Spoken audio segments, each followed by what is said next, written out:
فلاح إبراهيم من الأصدقاء الأعزاء، ويعني قبل فترة سمعت أنه هو اعتزل المسرح. أنا سعيد بما قدمته، لأن أنا بديت أصير فنان لأن أعشق هاي المهنة، بس ما كنت أتوقع بسبب حبي واحترامي لمهنتي والنفسي في يوم من الأيام أنه ما عندي فلوس علاج آخر. دير بالكم على الفنان العراقي، ودير بالكم على المثقف العراقي. هاي إذا بقى عندكم جزء من ضمير، أقصد المسؤولين العراقيين. شكرا.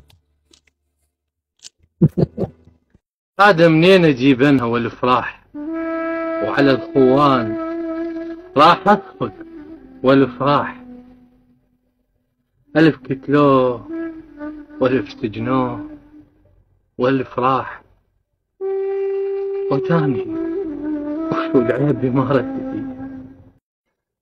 وين راح؟ هسه انا شو مخلي بجيبي شلش من الصبح لحد هسه ادور وانا ميت من الجوع، حتى ريوق ما متغدي. شلش غايب واقول بعيد يا ضي العيون، بلاكك يمه واقول ماكو من تقدر على شلون.